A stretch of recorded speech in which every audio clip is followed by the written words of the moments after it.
বিশ্বনবী জানিয়েছেন কোরআনে কারিমের জন্য যে সময়টুকু মানুষ দুনিয়ায় ব্যয় করবে, মরণের পরে ওই সময়ের ওই সম্পদের হিসাব আল্লাহ নেবেন না।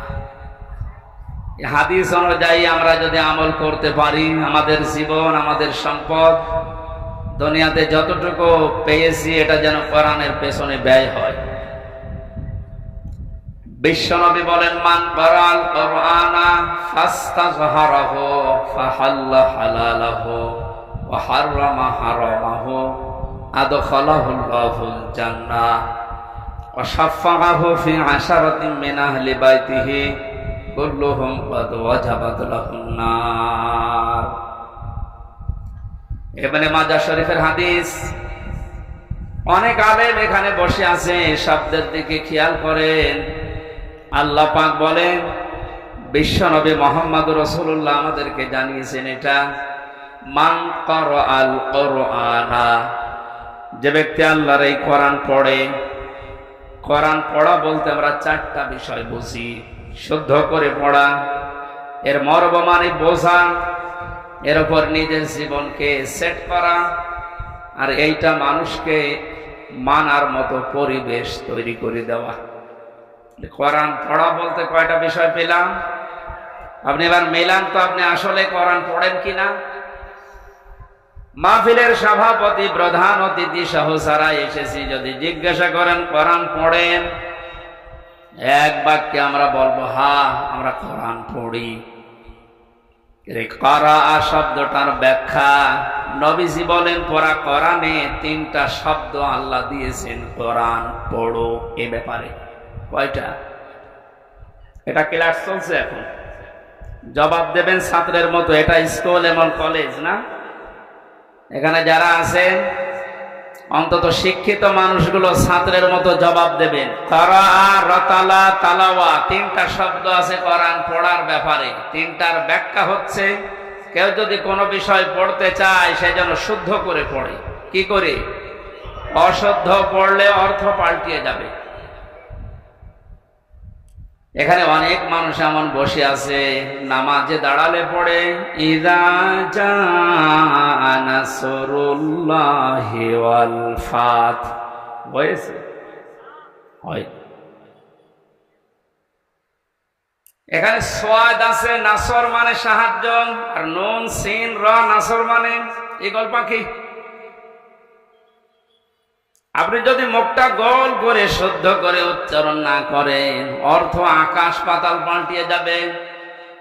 আল্লাহ পাক বলেন ইযা জাআ নাসরুল্লাহি ওয়াল ফাত, হে নবী আল্লাহর সাহায্য যখন আসবে আপনি তখন বিজয় দেখতে পাবেন।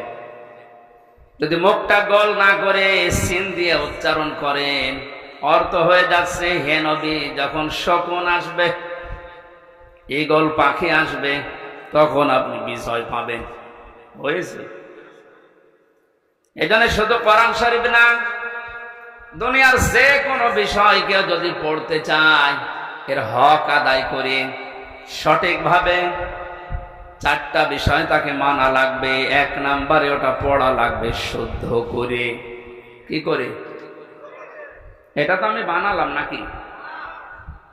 কোরআনে কারীম জানিয়েছে ওয়ারাত্তিলিল কুরআনা তারতিলা, হে নবী আপনি কোরআন পড়বেন শুদ্ধ করে, স্পষ্টভাবে, থেমে থেমে। প্রধান অতিথি সহ যারা এখানে আছেন, নবীর এই হাদিসের প্রথম অংশটা আমরা একটু মিলাই আমাদের জীবনে। নবীজি জানিয়েছেন যে ব্যক্তি কোরআন পড়ে, আপনি তো বলছেন আমি কোরআন পড়ি, তাহলে এটা শুদ্ধ করে পড়া লাগবে আপনাকে। আমি আল কোরআন রিসার্চ ফাউন্ডেশনের সদস্য ছিলাম এক সময়।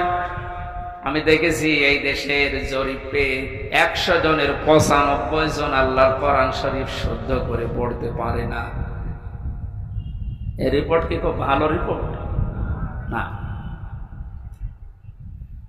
এজন্য আহ্বান জানাচ্ছি অন্য ধর্মের লোক এখানে যেহেতু নেই, আমরা সব মুসলিম দাবি করছি, আমাদের জীবনের 1 নাম্বার টার্গেট বানানো লাগবে আল্লাহর এই কোরআন আমরা শুদ্ধ করে পড়ব। 2 নাম্বারের মর্ম মানে বুঝতে হবে। কেন? কোরআনে কারীম জানিয়েছে ওয়াইদা সামিউ মা উনজিলা ইলার রাসূলি তারা আ'য়ুনাহুম তাফিদু মিনাদ দাম'i মিম্মা আরাফু মিনাল হক ইলা আখির আয়াত। সূরা মায়েদা 7 নাম্বার পারার প্রথম নাম্বার পৃষ্ঠার প্রথম নাম্বার লাইনের 83 নাম্বার আয়াতের প্রথম অংশে আছে। এটা তাফসিরে ইবনে কাসিরে পাবেন। আল্লাহ পাক বলেন, হে নবী, আপনি যখন আমার বান্দাদের সামনে কোরআন পড়বেন, যারা এর মর্ম বাণীগুলো অনুধাবন করতে পারে, বুঝতে পারে যে আমি কি বলতে চাই, আপনি দেখবেন তাদের চোখ দিয়ে মনের অজান্তে পানি পড়ছে। কোরআনের আলোচনায় সবার চোখে পানি আসবে না, এটা বোঝার মতো যোগ্যতা আপনার থাকা লাগবে। এজন্য কোরআন যদি কেউ হক আদায় করে পড়তে চায়, মাস্ট বি তাকে এটা বোঝার চেষ্টা চালাতে হবে।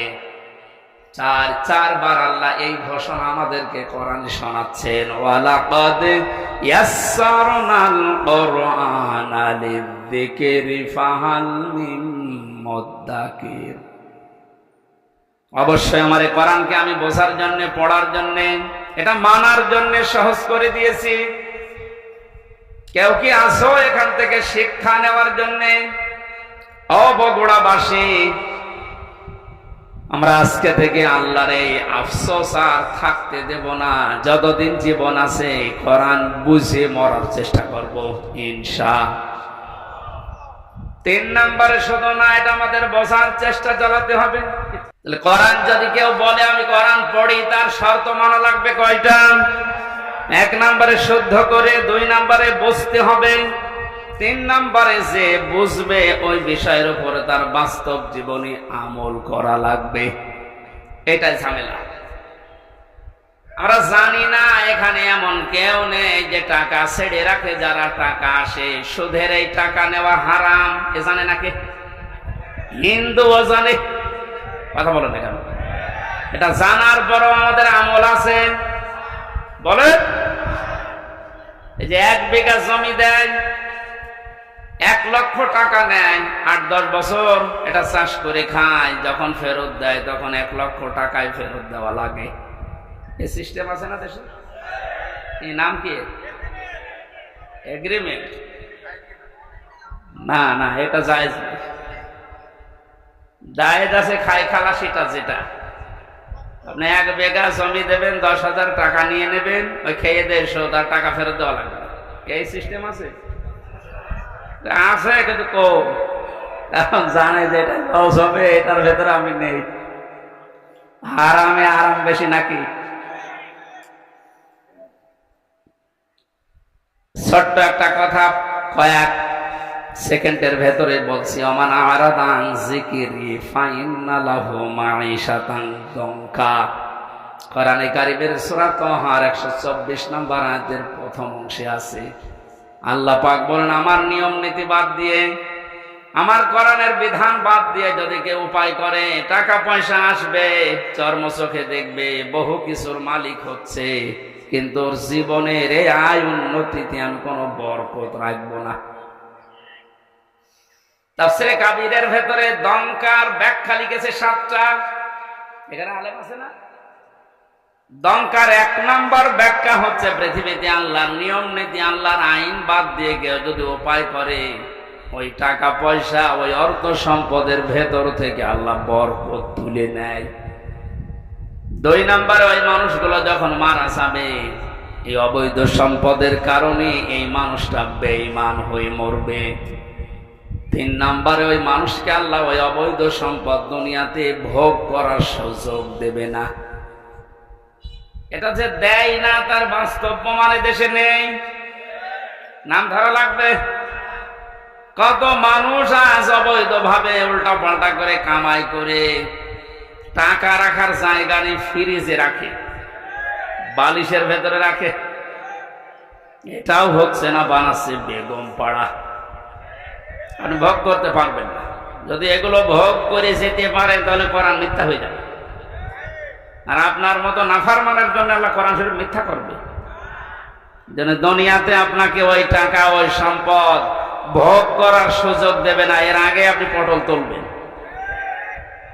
4 নাম্বারটা একটু ঝামেলা, এটা বাদ যাক।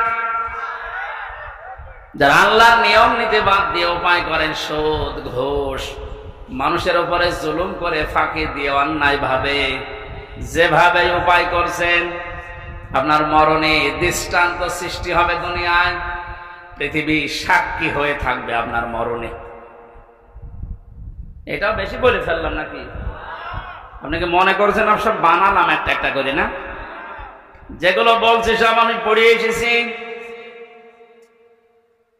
অবৈধ ইনকামের মানুষকে আল্লাহ দৃষ্টান্ত করে রাখে দুনিয়াতে, তার মরণকে ইতিহাস বানিয়ে রাখে। আপনি এমনি টের পেয়েছেন, আমি জানি। এই জন্য আমরা সাবধান হব। জানি সবাই এটা হারাম, কোরআন থেকে হাদিস থেকে পড়েছি, জানার পরও যে লোকটা মানে না, ওর কোরআন পড়া হয়নি। 4 নাম্বারটা, এটা সবচাইতে বড় ঝামেলা এবং কঠিন। নবীজি বলেন, কেউ যদি কোরআন পড়ে এ কথা বলে, সে শুদ্ধ করে পড়বে, সে ওইটা বোঝার চেষ্টা চালাবে, নিজে মানবে, এবং এটা মানুষ যেন মানতে পারে সেই ব্যবস্থা করে দেবে। এটা ঝামেলা না? এটা যদি আজ কেউ করতে চায়, সে সবচাইতে বড় বিপদে আছে এই বাংলাদেশে। আমি কোরআন পড়ি, আমি শুদ্ধ করেই পড়ি, আমি বুঝি, এবং আমি যতটুকু বুঝি অতটুকু মানার চেষ্টা চালাচ্ছি, অসুবিধা নেই। 4 নাম্বারটা, আমি যতটুকু মানি এটা মানুষ যেন মানতে পারে, ওই ব্যবস্থা আমি করে দিতে চাই। এটা কোরআন পড়ার 4 নাম্বার শর্ত। এক কথা বলছেন না? 4 নাম্বারটা কি সহজ না কঠিন? এটা করতে গেলে আজ পদে পদে বিপদ। তাহলে 4টা শর্ত যারা মানে না, ওদের কোরআন পড়া হচ্ছে। জন্মের পর থেকে এটা শুনেছি, কেউ যদি কোরআনের একটা হরফ পড়ে তার নেকি হয় কয়টা? হ্যাঁ, আপনার পড়া তো আবার পড়ার মতো হওয়া লাগবে। আপনি যদি আমার ছোট মেয়ের মতো পড়েন, ওর বয়স 4 বছর, ও তো পড়ে, ওই 1 লাইন পড়তে গেলে 1 লাইনে যদি 10টা শব্দ থাকে, 9টা ভুল করে, ওর পড়া হচ্ছে। আপনার পড়াও তো এরকম হয়ে যাচ্ছে। নবীজির হাদিসের প্রথম শব্দ ছিল, যে ব্যক্তি কোরআন পড়ে, তার মানে 4টা শর্ত যারা দুনিয়ায় মানতে পারে, ওদের পড়া হয়, আর ওদের প্রতিটি অক্ষরে 10টা করে নেকি হয়। দ্বিতীয় শব্দ ছিল ফাস্তাজহারাহু, কোরআন পড়ে শেষ করে দেয় না, যে ব্যক্তি কোরআনকে ইজহার করার চেষ্টা চালায়।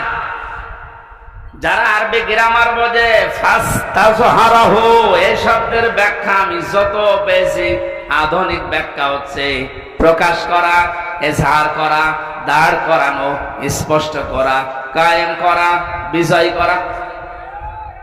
কোরআন যারা পড়বে ওই 4টা হক অনুযায়ী এবং কোরআনকে বিজয়ী করার জন্য যারা চেষ্টা চালাবে,